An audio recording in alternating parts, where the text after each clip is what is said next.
Vedana in the ප්‍රශ්නේ කියලා. Prashne. කියවුවා නම් හරි.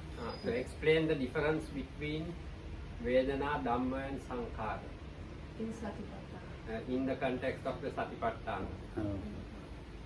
Satipatthana අදාළ Vedana, Dhamma, වේදනා ගැන අපි කියන්නේ. So in the Satipatthana they speak about 9 types of Vedana. ඔව්. සුඛ වේදනා, දුක්ඛ වේදනා, දුක්ඛ වේදනා, අදුක්ඛම සුඛ වේදනා. Pleasant feeling, unpleasant feeling, and neither pleasant nor unpleasant feeling. ඒක සාමිත සුඛ වේදනා, සාමිත දුක්ඛ වේදනා, සාමිත අදුක්ඛම සුඛ වේදනා. ඒක කොහොමද කියන්නේ? සාමිත කියන්නේ මේ පංචස්කන්ධයත් එක්ක මේ නිවන එක මිශ්‍ර. Worldly pleasant feeling, worldly unpleasant feeling, and worldly neither pleasant nor unpleasant.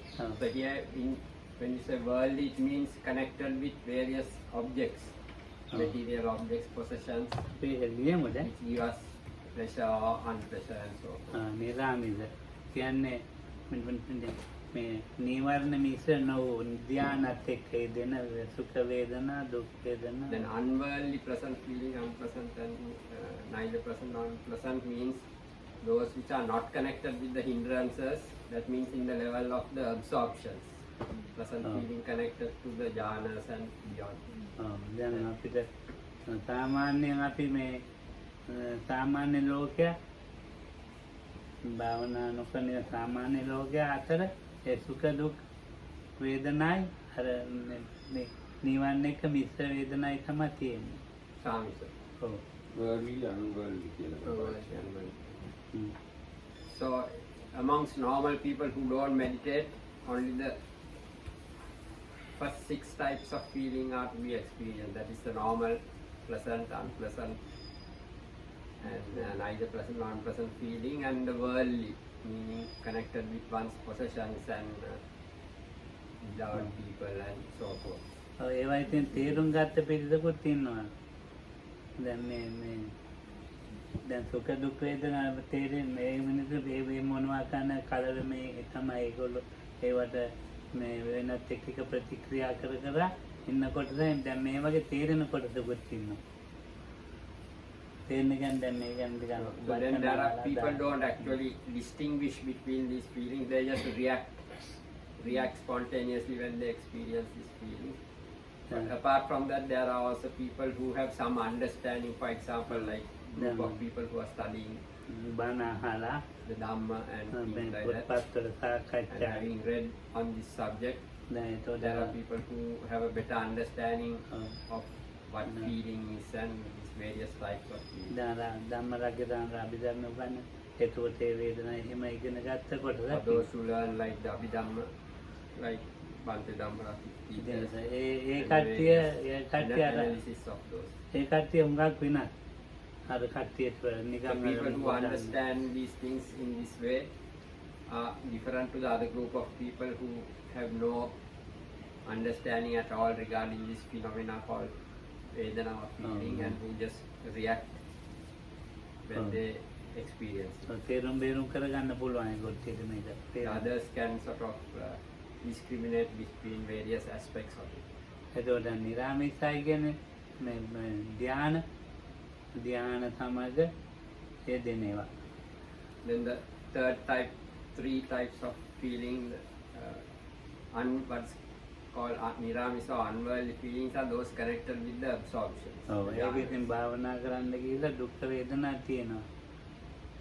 So like some people have unpleasant feeling while connected to the meditation practice itself. ඉතින්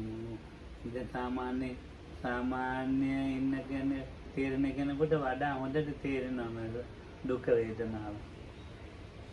So more than a normal person can understand regarding unpleasant feeling, a meditator as a more broad or wider understanding. දුක් වේදනාවත් තේරෙනවා අනිත් අයට වඩා හොඳට. Pleasant feeling as well as unpleasant feeling, both he knows better than normal people. අදුක්කම අසුඛ වේදනාවත් එන්න. And also neither pleasant nor unpleasant. එතකොට දැන් මේ දැන් ඔය භාවනාවේ ගැන වේදනාව ගැන තමයි හුඟක් ඔය ගුරුවරු අහන්නේ. දැන් භාවනා කියා දෙන ගුරුවරු ඉන්නවනේ. So when there are teachers who teach meditation, so often they ask about the feelings in connection with the meditation practice itself. That's what they are interested in knowing. එතකොට අතින් කියවෙන කරුණු තියෙනවනේ. මේ ඉඳගෙන භාවනා කරනකොට සක්මනේ කාය වේදනා කායානුපස්සනාවේ. So meditator then reports what happens when he's doing walking or sitting practice and observing the body as an object.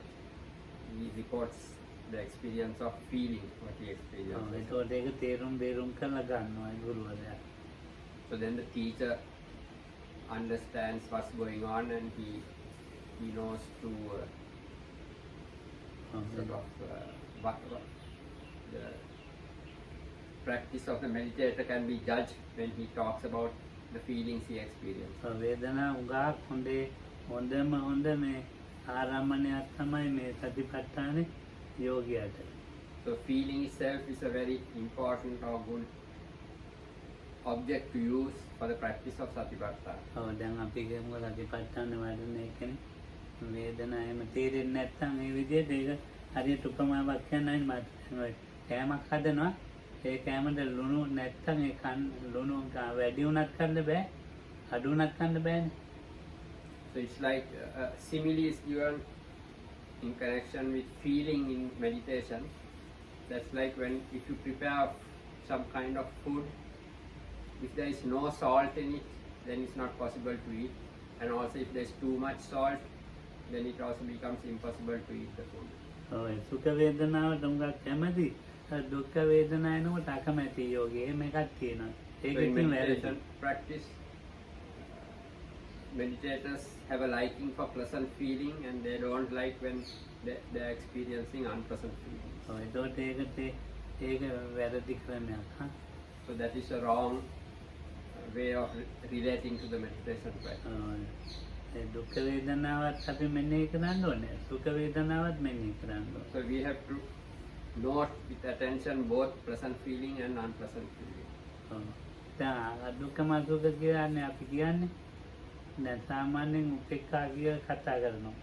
So we call the third type of feeling neither pleasant nor unpleasant feeling, and sometimes it's referred to in a different context as equanimous feeling. දැන් සතිපට්ඨානේ අදුක්ඛම සුඛ කියලාමයි කතා කරන්නේ. In the context of the satipatthana, it is always called neither pleasant nor unpleasant feeling. ටිකක් කතා කරන උපේක්ඛා කියලා. Tika. There is very minor references to equanimity.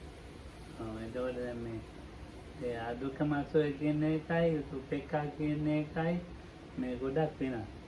So actually neither pleasant nor unpleasant feeling and equanimity or equanimous feeling are quite different to each other. නිකන් සාමාන්‍ය කෙනෙකුට කියන්න පුළුවන් මේ උපේක්ඛා කියලා. වගේ අදුක්ඛම සුඛ වැඩිම තියෙන භාවනා යෝගීන්ට තමයි. In normal life we can use the term equanimous feeling, but for a meditator mostly it is the other neither pleasant nor unpleasant feeling which is relevant. ඒක තේරෙනවා හොඳටම. So that can be very clearly experienced. ඇතැම් ශරීරයේ එකතනක් උගාක්ම තද වේදනා. Sometimes simultaneously one can have on one part of the body very strong unpleasant feeling. තව තැනක් එහෙම වේදනා නැහැ. Or in another part of the body there is no such feeling being experienced. එතකොට දැන් ඒ දෙක මේ එකක් සුඛ වේදනා එක දුක්ඛ වේදනා කියලා ගන්න පුළුවන්නේ. So you can take one as a sometimes one experience of feeling as a pleasant feeling and on another part of the body unpleasant feeling. එහෙම ගන්න. So one does not take it like that. ඔය සුඛ වේදනාවෙත් නුවණින් ගන්නවා දුක්ඛ වේදනාවත් නුවණින් ගන්නවා. So one relates, one is not supposed to take it in that way, one is supposed to relate with understanding or wisdom towards the pleasant feeling as well as relate the unpleasant feeling with wisdom and understanding. එතකොට අර සති සම්පජාඤ්ඤය මිශ්‍ර වෙච්ච නිසායි මේ අය නුවණින් අපිට ගන්න පුළුවන් වෙලා තියෙන්නේ. So the reason why it is possible for us to relate with understanding is because mindfulness and clear awareness are in the thought process. ඔව් ඒකට කියන නුවණින් ගන්නකොට දුක්ඛම සුඛය කියලා කියනවා. So when you relate with wisdom or with knowledge towards feeling, then we call it by this term neither pleasant nor unpleasant අර feeling. නුවණ නැතුව නිකම්ම අධ්‍යාත්මව ගන්නකොට තමයි උපේක්ඛා කියලා කියන්නේ. So it's without having this understanding of the Satipatthana, and when you just relate to it in a normal, like a non-meditator does, then only we use the term equanimous. ඔව් ඒ වගේ දැන් භාවනා කරන එකනයි දැන් සතිපට්ඨානෙ මේ උපේක්ඛාවට වැටෙන දැන් තියෙනවා. මම ඉතල කිව්වනේ. But there are sometimes occasions in the context of the meditation that sometimes the Satipatthana also leads towards what's known as equanimous feeling. දැන් සතුට ධානය අදුක්ඛං අසුඛං උපේක්ඛා සති කියලා දෙකම කියනවා. අදුක්ඛං අසුඛං උපේක්ඛා සති. In the fourth jhana, it's referred to as neither unpleasant nor pleasant, as well as equanimous. All three terms are used in describing the fourth absorption. ධානයේ ඉන්න වෙලාව උපේක්ඛා. At the time the person is actually within the state of absorption, then it is equanimity. ධානයේදී ඉඳලා අදුක්ඛම. Just before the state of jhana occurring, it is neither pleasant nor unpleasant. ඒතකොට ඒ දෙකම දෙනවා. ධාන වෙලාවේ නිතරම උපේක්ඛාවයි. When the person is within the jhana, all that period of time is constantly in a feeling of equanimity. දැන් අරූපාවචරණත් උපේක්ඛා. Even in the non-material jhanas or the immaterial jhanas, it is equanimity. දැන් සංඛාර උපේක්ඛා කියන්නේ ඒක උගා උපේක්ඛා එතන තදුක්ඛම අසුඛ කතාවක් නැහැ. Then in the state of insight called equanimity regarding formations, also it is equanimity which is it is named, and there is no mention of neither pleasant nor unpleasant feeling. දැන් අපි වේදනාවක් මොනවාරි සුඛාරි දුක්ඛාරි නුවණින් ගන්න එකයි නිකන් මධ්‍යස්ථව ගන්න එකයි දෙක වෙන් කර ගන්න තමයි මේ මම අදුක්ඛම සුඛ උපේක්ඛාවයි කියන්නේ. So the reason I spoke about this is when there is some kind of pain, the way to relate to it with understanding, with knowledge, and relating to it with a sort of relating to it with a balanced state of mind, not particularly a meditator's experience. A non-meditator sometimes relates to a feeling with equanimity, with impartiality. So to distinguish these two modes that I mentioned, these two types of describing the feeling, either one as neither pleasant nor unpleasant, the other as equanimity. යෝගින් අඩුපාඩුවක් තමයි දුක වේදනාව මෙනෙහි කරන්නේ. One of the defects or drawbacks in a yogi is that a yogi fails to note pleasurable or unpleasant feeling. ඒක නිකන් සතුටින් ඒක ඉන්න තමයි මනස යොමු කරන්න හදන්නේ. The yogi just wants to indulge in the pleasant feeling and remain in it, but not to note it just the same way that the yogi notes the unpleasant feeling. දුක් වේදනාවට අමනාපයෙන් ඒක නැති කර ගන්න චේතනාවෙන් තමයි කරන්න හදන්නේ. And when there is an unpleasant feeling, the yogi notes it with a kind of resentment, with the hope of making it go away or change. ඒ දෙකම වැරදි. So both these ways of noting the feeling is not correct. වේදනාව මිද පජානාතිනේ කියන්නේ. So to know with understanding feeling is the way it is mentioned in the sutta. සාමාන්‍ය ජානාති මේක පජානාති. විශේෂයෙන්ම දැනගෙන. The word janati means to know, pajanati is to know in a specific way or in a special way. So that is how one is supposed to know feeling in the practice. ඔව් ඒකට ඒවා එකක්වත් To relate to feeling. අතහැරලා නැහැ. ඒකට භාවනා කරන එක්කන පොඩි පොඩි වේදනා.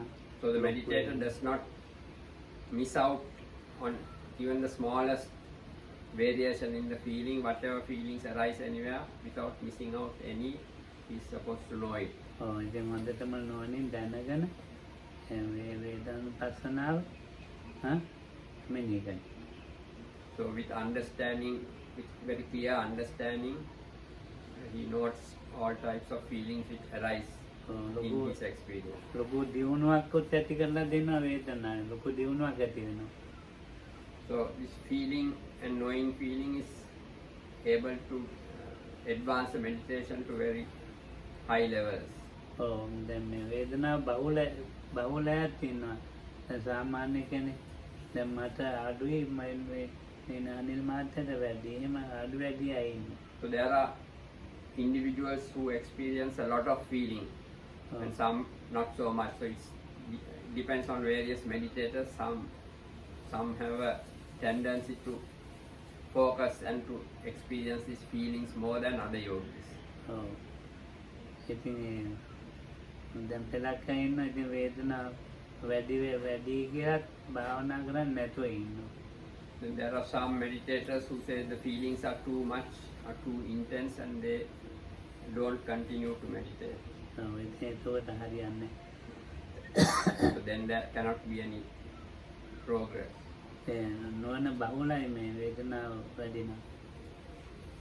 So generally, if there is a lot of experience of various feelings, there is increase in understanding also. උගත් දෙනේ වේදනාවකම කැක්කුම් රුදාව තමයි හිතන්නේ. So when we talk about Vedana or feeling, most people think mainly about aches and pains in the body. So it's not just that. ඒකටම නෙමෙයි මේ වේදනාව කියන්නේ. But here when we say Vedana or feeling, it doesn't mean only physical aches and pains. ඔව්.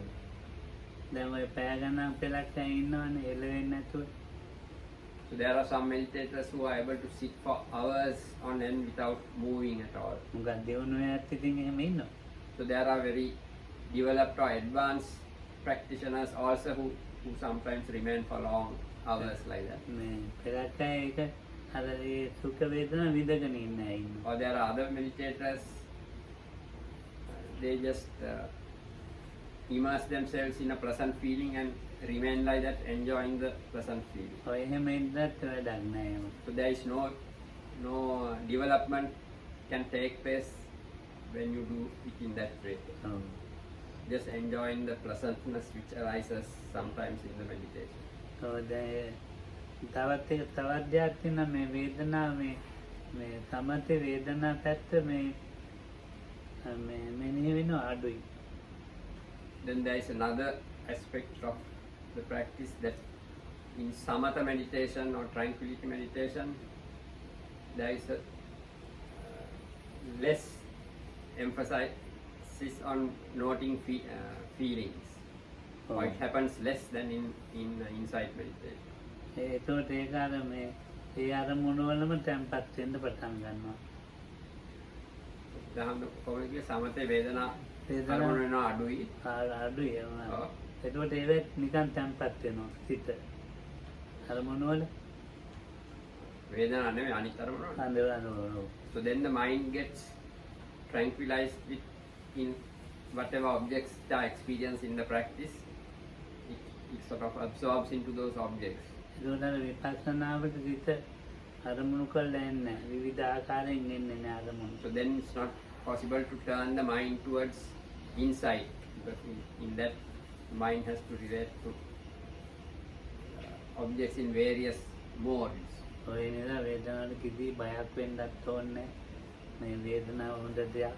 So therefore one need not become scared of experiencing feelings, Vedana, because it's a very useful thing in the practice to experience feeling. යෝගියාට බොහොම උපකාර ධර්මතාවයි. It's a very supportive phenomenon for ඔව් meditators. ඉතින් මේකේ ඉතින් වේදනට කලකිරෙන්නේ නැතුව So without being dejected by strong feelings which arise in the practice. A කලකිරීමත් වේදනාවනේ. Even feeling dejected is a kind of feeling. So, ඒව නැතුව තමයි වේදනාව මේ සැපයි කියලා එහෙමත් ගන්න නැතුව or without taking certain feelings as positive or comfortable, and that it's good to have those. One should not relate in that way also to the feeling. ඉතින් ඒ විදිහට මේ පොදුනොත් හොඳයි කියන එක තමයි So කියන්නේ. if someone is able to practice in this way, it is very good. දැන් අපේ සුඛ වේදනා දුක් වේදනා කියලා දෙකක් තියෙනවා. So we have these two types called pleasant feeling and unpleasant feeling. සෝමනස්ස වේදනා දෝමනස්ස වේදනා කියලා තව දෙකක් තියෙනවා. Or also we have what's called somanas and domanas, like pleasurable and unpleasurable feeling. තව තියෙනවා ඉතින් අපි උපේක්ඛා කියලා දාමු. Or the other one we can call it equanimous feeling. දැන් මේ වේදනාව අරමුණු වේදනාව ගොදුරු කරගන්න අරමුණු පහ. So these five things, pleasant, unpleasant, pleasure and displeasure, and equanimity. So these are five objects which become the object of feeling. මේක අපි Feeling makes these five things its object. සුනීතානන්ද පොඩ්ඩක් ලියන්න කිව්වොත් උඩ වේදනාව කියලා ලියලා මම ගහලා සුඛ දුක්ඛ දුක්ඛ එහෙම දැම්මේ.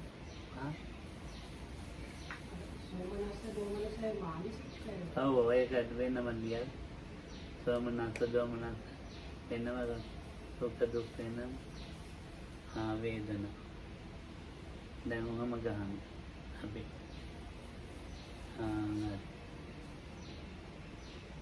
දැන් මේ පැත්තේ සෝමනස්ස දෝමනස්ස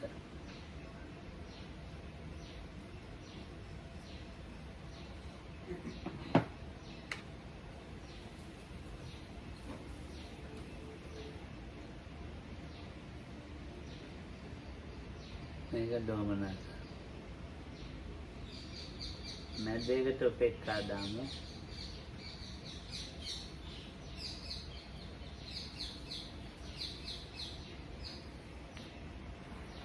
Vale.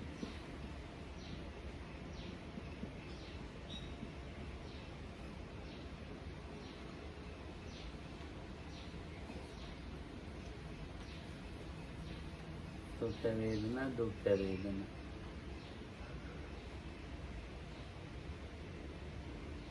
Sukha dukkha kiwa kaayika ඔව් කායික ඔව්.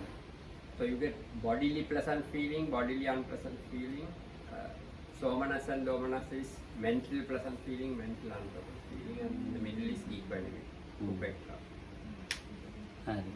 දැන් වේදනාව කියන එක වේදනාව කියන එක මේ තනියෙන් තියෙනවා. So Vedana or feeling itself is separate. ඔව් එයා ඉතින් ඒ වේදනාව තනියෙන් ඉන්න එක්කන දන්නේ යෝගියෙක් විතරයි හොඳ. So it's only a good yogi who can experience this feeling. The feeling itself standing on its own. ඔව් මේ වේදනාවට ගොදුරු වෙන ආරම්මන පහ. So feeling takes as its object these five other things which are written below there. ඔය අපි ඔය පහේ තමයි නිතරම මොනම හරි පහෙන් ඒක ආරම්මන කරනවා. So feeling is always present. So all the time we are taking one of these five as its object. දැන් මේ හොඳයි කියන්නේ වේදනාව ගැන අපේ. So it's good thing that this question was asked about හැබැයි feeling. භාවනා කරනකොට නම් ඔය එකක්වත් හිතන්න එපා කියන්නේ. But of course when one is meditating, one should not be thinking about any of this stuff that we spoke about today. මේව ගැන හිතන් දිවස් දුවට. If you go to think about this, that's the end of the Oh. practice. අර මේක දුක් වේදනා මේක දුක් වේදනා ඒකත් වෙන් කරන්න කිව්වොත් එහෙම If you go to identify also, this is now I am pleasant feeling, this is unpleasant feeling, even that is not proper to do that when you are meditating. ඔව්. ඒ තියෙන දේ මේ තියෙන හැටියට වේදනාව මෙනෙහි කරන්න ඉතල. as things arise, as various feelings arise, at that moment the way it is, one has to just know it with awareness. අනිත් That's all. වෙලාවට ඉතින් මේ භාවනා කරන්න නැති වෙලාවට ඉතින් මේ මතක තියාගන්න ඉගෙන ගන්න ඒවත් ඔක්කොම ඕනේ මේ At other times when one is not meditating, in order to know these things, to remember, all that is necessary when one is outside of the meditation. නැත්තම් කියා දෙන්නේ කොහොමද? Otherwise you can't talk about it, or you can't be taught anything about it. මේ සංඛාරයි ධම්මයි කියලා එකක් තියෙනවද දැන්? Then there are these things, phenomena called sankhara, formations and dharma. දැන් සංඛාර කිව්වම සංඛාර කතාවේදී මේ අධිපත්තානේ මේක ඒකම තියෙනවා මේක මේ කියා දෙන්නකට අපහසුයි මම කොහොම හරි කියා දෙන්න බලන්න. So to explain this is a bit difficult. I will try my best to clarify it. අපි ඉතල පංචස්කන්ධේ ලියවුවොත් මම ලේසි. මේක මකලා දුන්නේ. So it's easy if we can erase this and write the 5 aggregates. සුනේතට ගන්න නැහැ නේද? Just a second. No. oh, he's really oh, wait a minute. Oh, No, I see. but wait a Thank you minute. so much. come on.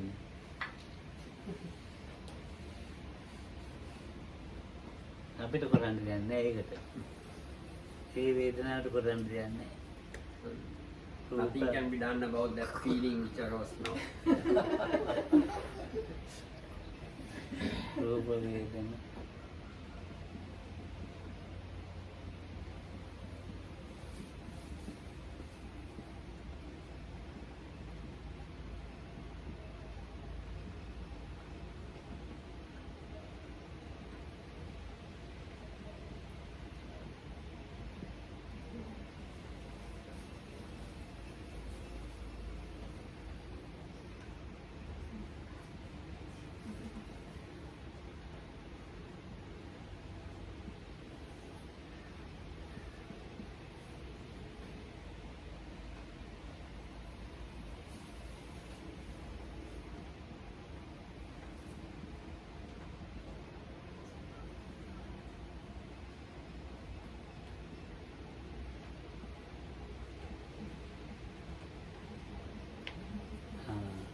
දැන් මේකේ අනිල් වාක්‍ය දැන් අපි වේදනාව කතා කරන්නේ. So now in the aggregates we have this body, feelings, perception, formations and consciousness. So now we spoke about feelings. ඔව්. දැන් ඒක සංඥාව තියෙනවනේ.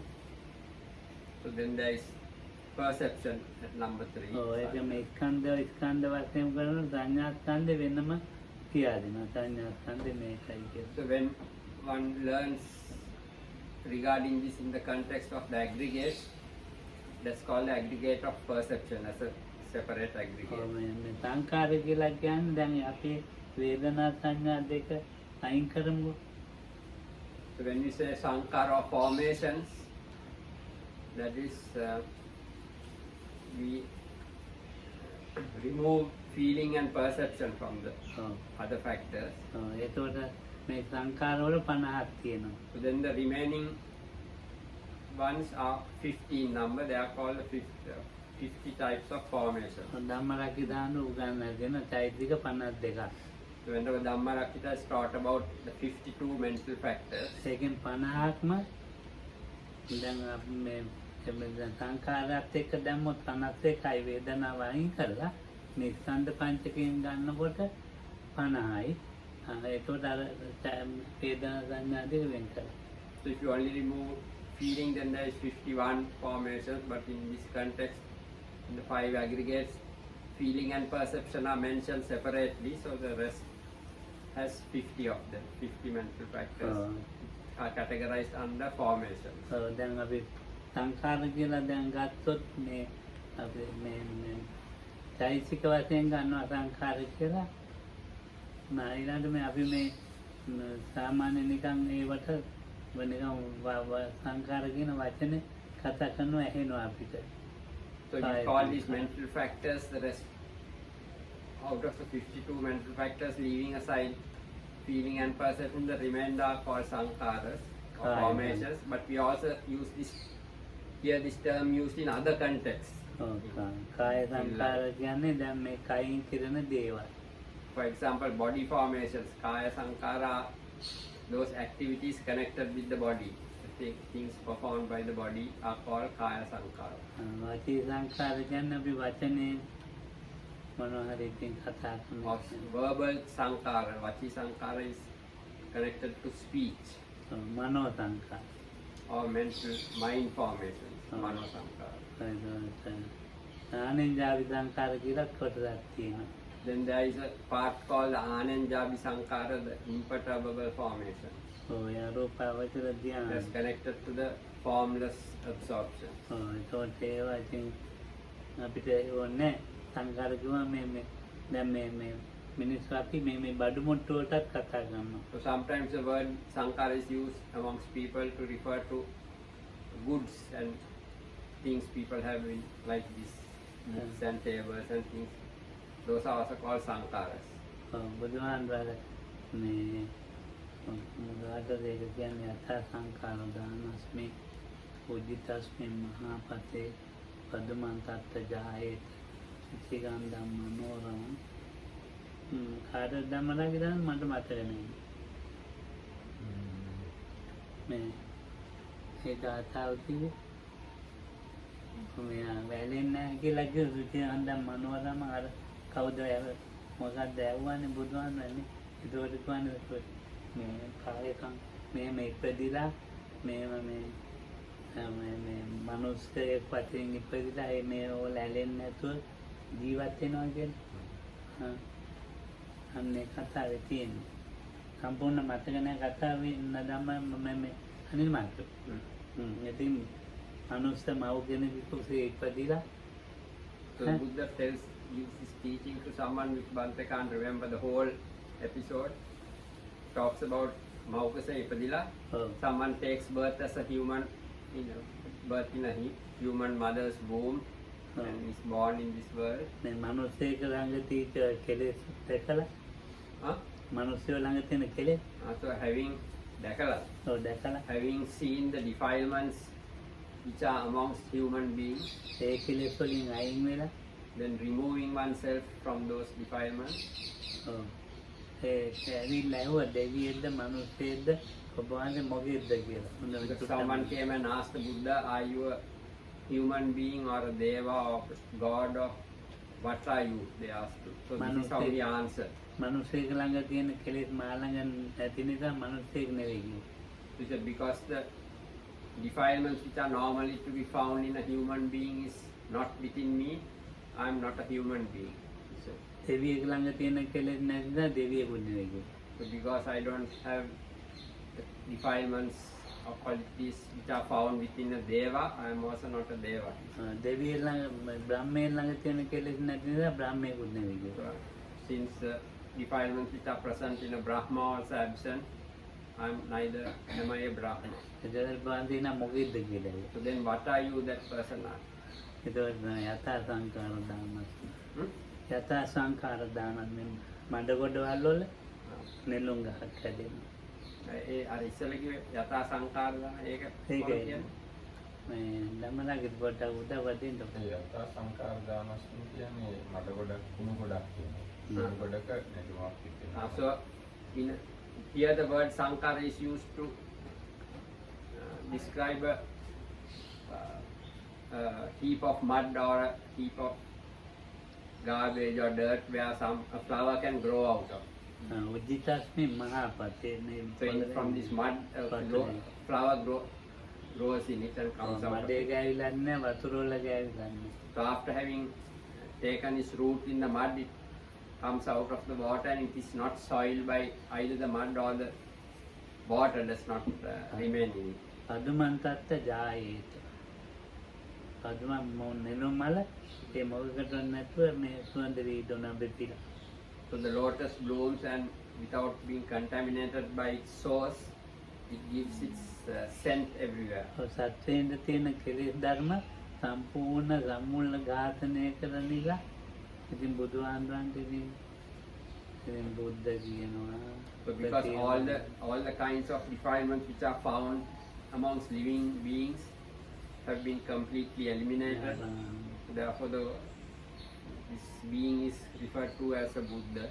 And by these other terms, Arahant.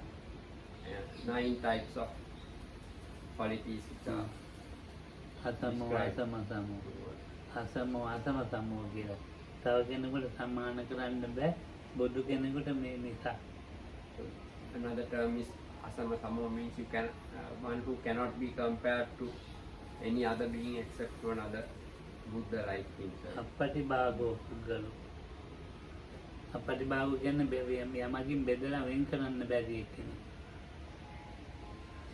යමකින් බෙදලා දැන් අපිට මෙයා මොනවද බෙදලා වෙන් කරලා කියන්න පුළුවන්?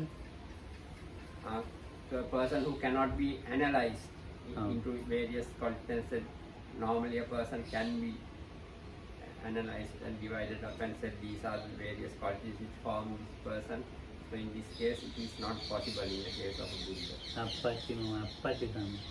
පිළිමයක් පිළිදුවදටි නරෝය. එහෙම පිළිමයක් හදන්නත් බෑ.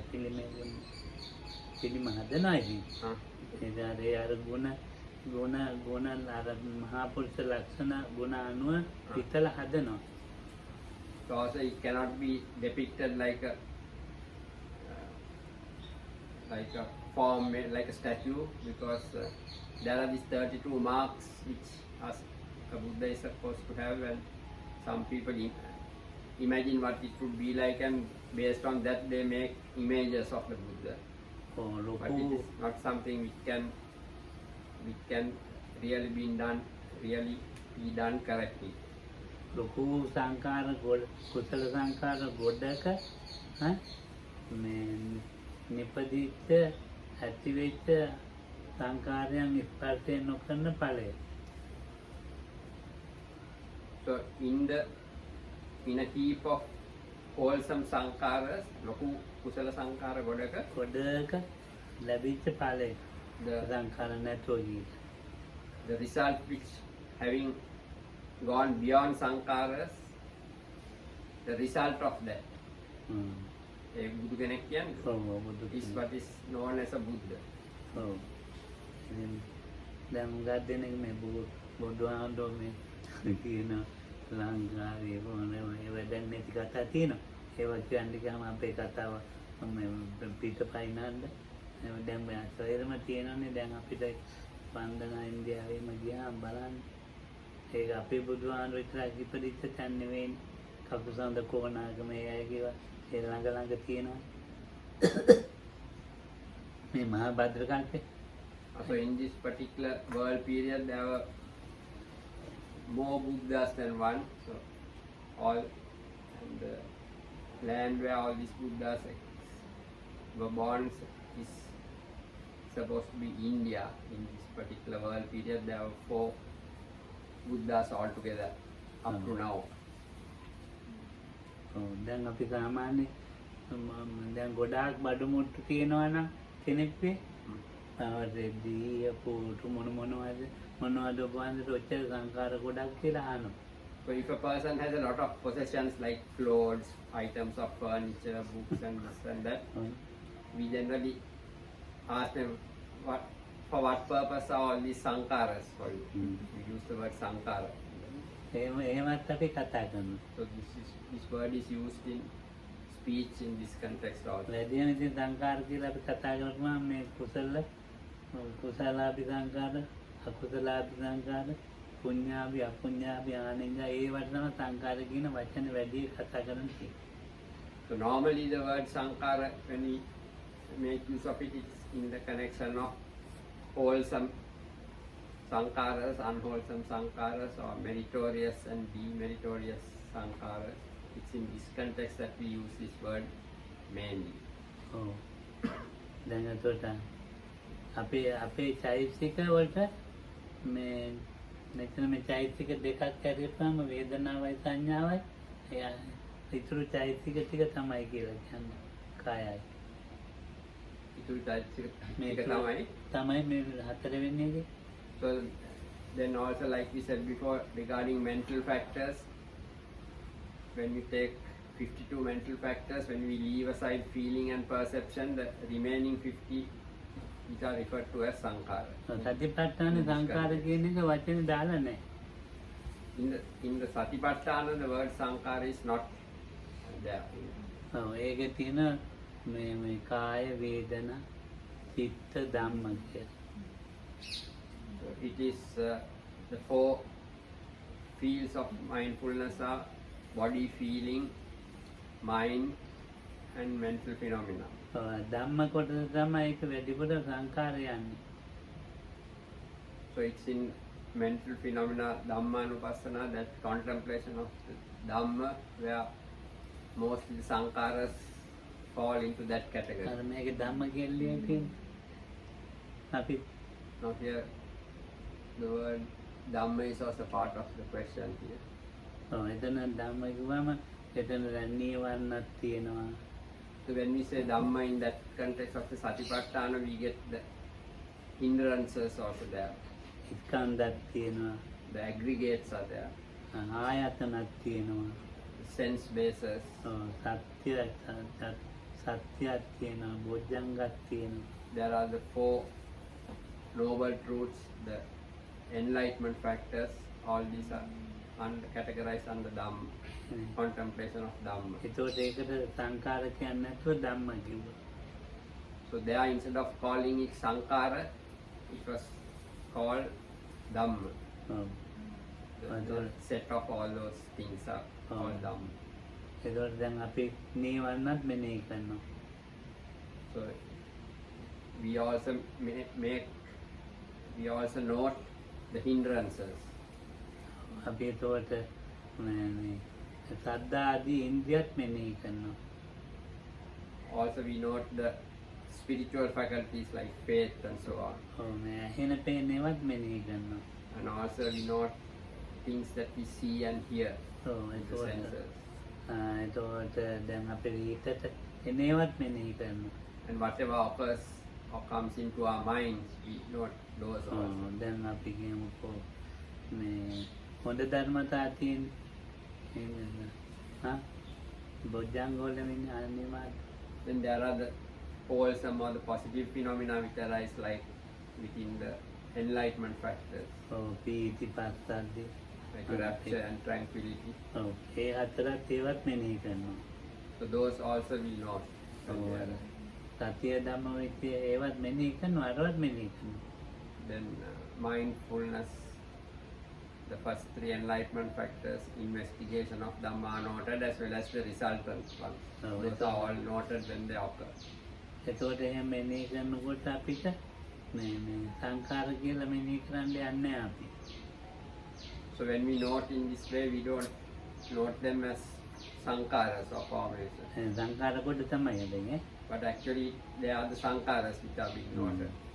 නමුත් අපි සතිපට්ඨාන ධම්ම කියන වචනේ පාවිච්චි කරනවා. But in the context of the satipatthana, we use the word dhamma here. ඒක මේ මොකටද මේ වැහුවේ කියලා? So why did you ask this question?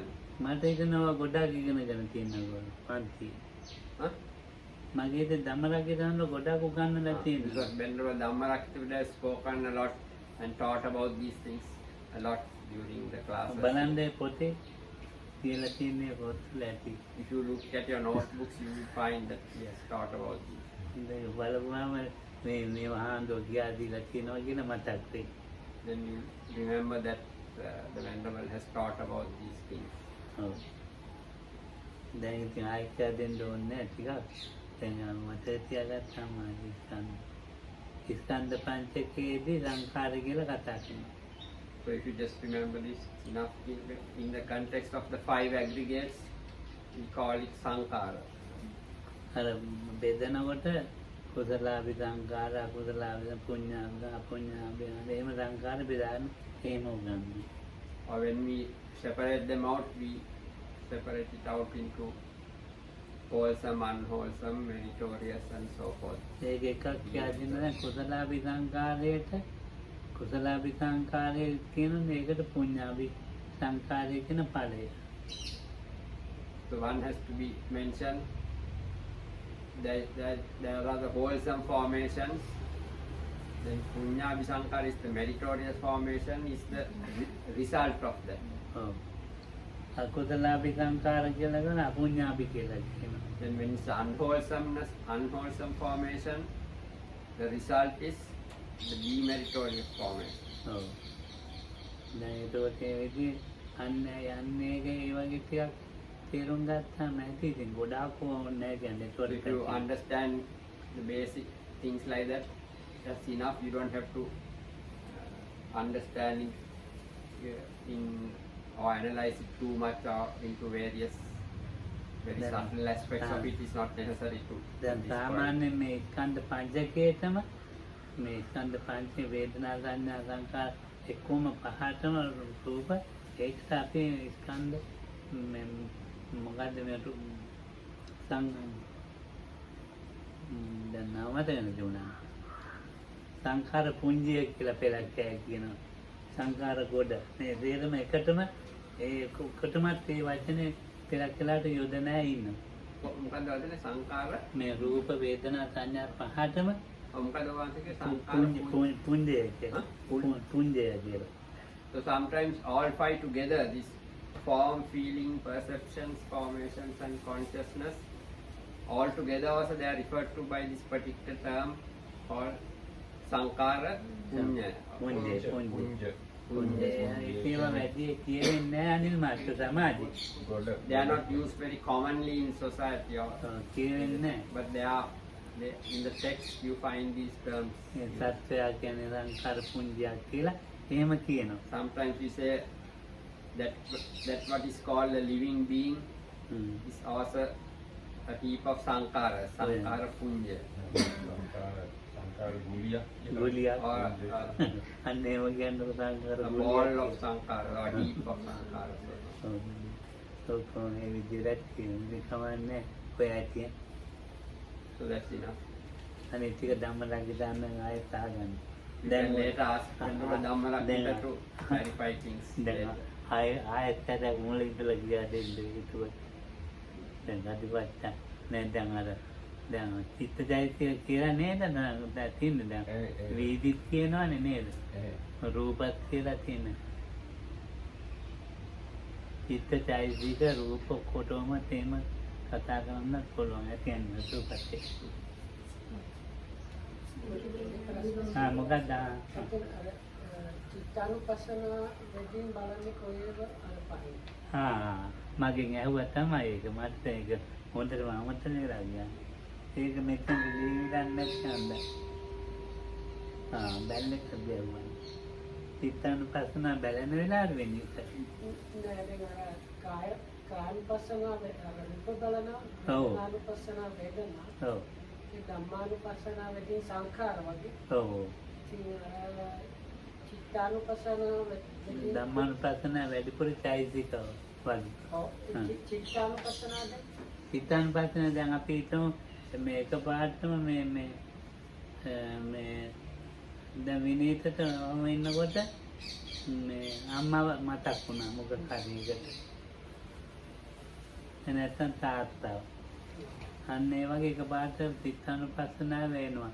ඔය දැන් අර දින්නේ සරාගම්වා විතරාගම්වා සදෝසංවා ඒක දෝස රමෝහ එතන ඒ චිත්තානුපස්සනාව තියෙනවනේ විනීත වෙනවම ඔය වෙනවම මෙනේ සාබීතම් බෑමෙන් භාවනා කර කර ඉන්නකොට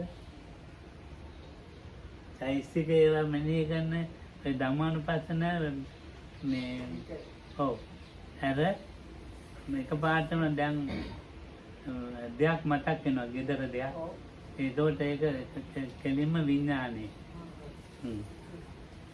එහෙම නැත්නම් දැන් අපි ගොඩ දැන් උගන්වනවා කියලා ඒ උගන්වපු දෙයක් එකපාරටම එනවා මේක මේ විදිහට කියන්න බැරි වුණා මට කියලා.